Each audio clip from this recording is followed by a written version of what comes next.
एक बात मानता हूं कि जैसे ज्योति बासु को सीपीएम ने प्रधानमंत्री नहीं माना, एक ऐतिहासिक ब्लंडर था, उसी प्रकार से आरएसएस जिस तरह से आज़ादी के आंदोलन से कन्नी कटाती रही, वो भी एक ऐतिहासिक ब्लंडर था। ये लाख कोशिश कर ले, लेकिन खास तौर से 40 के दशक में जो आरएसएस की भूमिका रही, उनके वक्तव्य रहे, ये बहुत कुछ है। आपका इतना लंबा प्रोग्राम नहीं है, वो उनसे एक ऐतिहासिक भूल रही।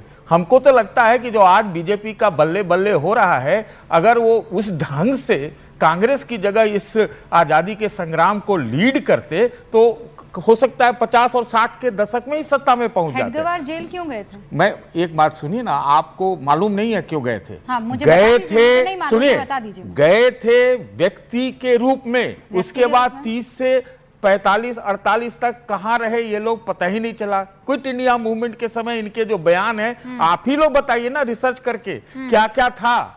तो ये एक मुद्दा है। दूसरा मुद्दा ये है कि जो बंच ऑफ थॉट है किताब, दूसरा मुद्दा नहीं, क्या है सुन लीजिए। नहीं सुनिए, मैं एक एक करके बहुत इत्मीनान से आपकी मैं बात को समझना चाह रही हूँ। आप रुकिए शहजाद जी, रुकिए। आप कह रहे हैं कि इन लोगों ने फ्रीडम फाइटिंग में किसी तरह का कोई योगदान नहीं दिया। यू टेल मी, हेडगेवार कौन थे? हेडगेवार मैं आपको चुन चुन के लालटेन से निकालना पड़ रहा है। नहीं लालटेन से नहीं, पहले मुझे बताइए हेडगेवार थे कौन? अरे मैं जानता हूँ कौन थे। मैं नहीं जानती हूँ, मुझे बताइए हेडगेवार कौन थे? भाई अरे बात कौन थे सर? हेडगेवार कौन थे? अरे हेडगेवार कांग्रेसी थे, आरएसएस भी कांग्रेसी में थे। कांग्रेसी थे, लेकिन संघ से उनका क्या रिश्ता है? देखिए, संघ के वो एक तरह से एक संस्थापक ही थे, एक तरह से संस्थापक जेल गया तो नहीं, फ्रीडम फाइटिंग में। उनका और आप ये सवाल कह रहे हैं कि कौन गया? बताइए मुझे, एक नाम बताइए। राजगुरु कौन थे? अरे सुनिए, आप बात तो सुनिए ना। बात नहीं सुने आप लोग हर बार ये झूठ फैलाते हैं। अरे ये झूठ नहीं है, सच है। संघ का जिस तरह से आजादी के आंदोलन में इनको रहना चाहिए था, में कोई रोल नहीं है। ये अंग्रेजों से अपना कुछ हिसाब किताब कर रहे थे। मैंने सिर्फ दो नाम गिनाए हैं सर, मैंने सिर्फ 2 नाम गिनाए अभी। तो 2 ही नाम पे आप रहते हैं? नहीं, 2 नाम याद नहीं है। रुकिए आप, अभी आ रही हूं मैं। सिर्फ एक ये इंदिरा गांधी कौन थी सर? इंदिरा गांधी कौन थी? इंदिरा गांधी को देश की प्रधानमंत्री थी। और तो इंदिरा गांधी को आप झूठा कह सकते हैं क्या? वो झूठ बोलेंगी? नहीं, वो नहीं बोलेगी। देखिए, क्या वो कभी किसी के प्रेशर में आ सकती है? तो आपको बाला साहब देवरस कौन थे?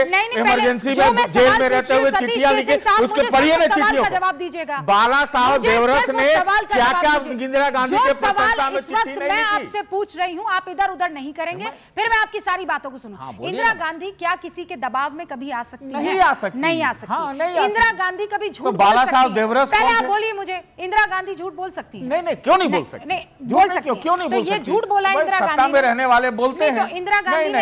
तो इंदिरा गांधी ने ये झूठ बोला है कि Veer Savarkar son of the land है। ये झूठ। अरे ये तो अच्छी बात है कि अपने पुरखों का अगर आप तो पोता सही है या दादी सही है, उससे प्रशंसा करने में क्या दिक्कत है? पोता सही है या दादी सही है? पोता कहता है माफी वीर है, और दादी कहती है कि वो इस धरती का लाल है। मैं वीर सावरकर की बात कर रही हूं। अब मुझे बताइए दादी सही मैं एक ही लाइन बता, देखिए मैं पहले बताइए दादी सही के पोता सही? देखिए, मैं ये नहीं कह सकता, हो सकता है दोनों सही हो। नहीं, दोनों सही कैसे नहीं हो सकता? या तो कायर होगा एक आदमी, हो सकता है।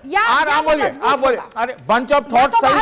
सुनिए, नहीं, आप बोलते जाइएगा तो आपको सुनना ही नहीं है। तो बंच ऑफ थॉट, मैं ये कह रही हूँ, आप लोग कहते हैं कि माफी वीर है वो वीर सावरकर। मैं नहीं कहता। देखिए, मेरे नाम पे मत लीजिए आप, मत। जो लोग कहते हैं उनके भी कुछ तथ्य होंगे। वीर सावरकर जैसे मैं मानती हूँ वीर सावरकर, मैं मानती हूँ सावरकर वीर थे, कह रही हूँ, कोई माइका लाल मुझे बदल नहीं सकता है। मैं मानती हूँ सावरकर वीर थे। सतीश केसिंग क्या मानते हैं? मैं उनको भी, मैं भी वीर मानता हूँ, लेकिन नहीं, एक मिनट, आप सुनना पड़ेगा। या आप उस तरह से तो मैं हल्ला कर दूंगा। मैं भी हल्ला कर दूंगा। ये हल्की बात हो जाएगी। देखिए, जेल से कैसे छूटे, 9 चिट्ठियां उनकी क्या है, ये सब भी बात करनी चाहिए ना। जेल से छूटे नेहरू जी, कैसे जेल से छूटे? जैसे भी छूटे, उसके भी तथ्य होंगे। नहीं तो वो लेकिन तथ्य से तथ्य गड़बड़ नहीं होता है ना। छूटना, मेरा ये यहाँ पर सुनिए, बेवकूफ बनाना, अरे आप बोलते रहिए। तो फिर नेहरू गांधी और उनके पिता को लेकर आप क्या कहेंगे? शहजाद पूनावाला जल्दी से बोल दीजिए। सतीश जी, आदरणीय सतीश जी, केवल 10 सेकंड आपसे रिक्वेस्ट करता हूं। उन्होंने 2-3 उदाहरण गिनाए, पर उससे आप संतुष्ट नहीं थे, तो 10 सेकंड, मात्र 10 सेकंड। देवीपत चौधरी, जगतपति कुमार ने गोलियां खाई 42 में। अरुणा आसिफ अली का स्टेटमेंट कोट करके पढ़ रहा हूं, 1967 में उनका स्टेटमेंट मैं पढ़ रहा हूं। Delhi सरसंघचालक लाला Hansraj provided me refuge for 15 days in 1942 agitation. उसके बाद 1930 में आरएसएस के हेडगेवार जी और 11 आरएसएस के लोग 9 महीने तक उनको सेंटेंसेस हुई क्योंकि वो पार्टिसिपेट कर रहे थे जंगल सत्याग्रह में, चिमूर अष्टी सत्याग्रह में। रमाकांत देशपांडे के साथ साथ और भी लोग जो आरएसएस कार्यकर्ता थे उन्होंने कार्यक्रम किए। पूर्ण स्वराज का कॉल आरएसएस ने अपनाया जब उसको दिया गया 1929 के सेशन में। उसके बाद एक और मैं आपको तथ्य दे रहा हूं, गणेश बापूजी शिनकर 1948 में लिखते हैं, आरएसएस वर्कर्स हेल्प्ड अस ड्यूरिंग क्विट इंडिया मूवमेंट, उन्होंने हमें शरण और राहत दी। ये मैं आपको कोटेड स्टेटमेंट्स बता रहा हूं सर। अब मुझे एक बात बता दीजिए, सोनिया गांधी का परिवार कहां लड़ रहा था? सोनिया गांधी का परिवार किस साइड पर लड़ रहा था, कहां लड़ रहा था?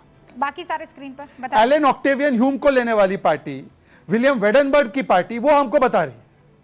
देखिए, इतना आपको मेहनत करके डाटा जुटाना पड़ रहा है, यही बात कहता है कि आप जबरदस्ती इसको साबित करने में लगे। आप 1940 से लेकर के ब्रिटिश इंडिया के डिस्पैच, उनके रिपोर्ट्स पढ़िए, उसमें क्या लिखा हुआ है सर, वो भी बोलिए। मैं तो ब्रीफली बोलना चाहता हूं भाई, आप बोलिए, आप साफ साफ बोलिए कि आपकी आजादी की परिकल्पना, आपका जो विचार है वो बंच ऑफ थॉट से था। एक जवाब दीजिए, उसको केवल बंच एक ऑफ थॉट प्रश्न के कुछ पूछूंगा। पार्ट को 2018 में मोहन भागवत ने उसको हटाया, उससे अपने को किनारे किया, जवाब दीजिए, किनारे किया। सुनिए, एक प्रश्न पूछ रहे हैं आपसे, केवल एक प्रश्न पूछूंगा, केवल एक प्रश्न पूछूंगा।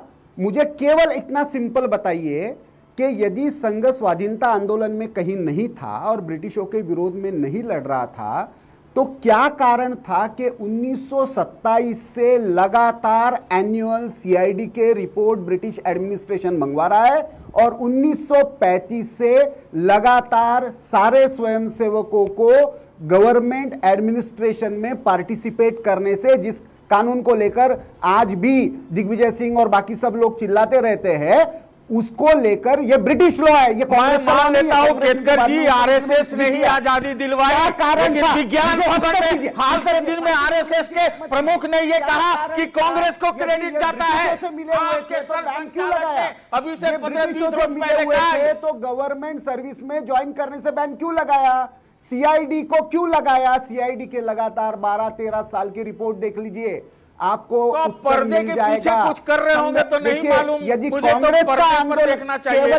केवल नेहरू का आंदोलन, ये यदि कांग्रेस का आंदोलन था ये मानते हैं तो आप गलती कर रहे हैं। वैसे देखा जाए तो मैं नेहरू का नहीं मानता, मैं कांग्रेस का मानता हूं, पूरे देश का मानता हूं, जिसको आरएसएस प्रमुख भी मानते हैं। अभी विज्ञान भवन में उन्होंने कहा है, आरएसएस प्रमुख ने कहा है, आप ही के सरसंघचालक ने कहा है कि कांग्रेस को क्रेडिट जाता है। बोला या नहीं बोला? बोलिए। कौन मना कर रहा है? हाँ, बस अरे खत्म। कौन मना कर रहा है? वो आज की और नेहरू और नकली गांधी की कांग्रेस नहीं थी ना, वो कांग्रेस मूवमेंट थी, वो कांग्रेस फोरम था, उसमें रिवॉल्यूशनरी भी थे, उसमें सोशलिस्ट भी थे, उसमें हिंदुत्व विचारों की भी थे, उसमें नेहरूवादी भी थे, उसमें ब्रिटिशवादी भी थे। वही तो कह रहा हूं मैं। अरे भाई, यही तो ये क्रेडिट की जो बात है कि केवल कांग्रेस को क्रेडिट जाना चाहिए और बाकी जितने भी हैं, अरे सदारत इनकी चीज में कोई दो राय नहीं है। प्रॉब्लम यहाँ पर आ रही है। केवल नेहरू और नकली गांधी को केवल क्रेडिट देना गांधी ये परिवार प्रॉब्लम को, है। नेहरू जी को और बाकी सारों को आप बात कर लीजिए, बाकी जितने भी फ्रीडम फाइटर हैं परिवारों को उनके छोड़ लिए दीजिए। आग का नाम मैं बंद हो बात जाए। यहाँ पर कर रहा हूँ सिद्धांतों की। सर, सिद्धांत की बात हो ही नहीं रही है। आप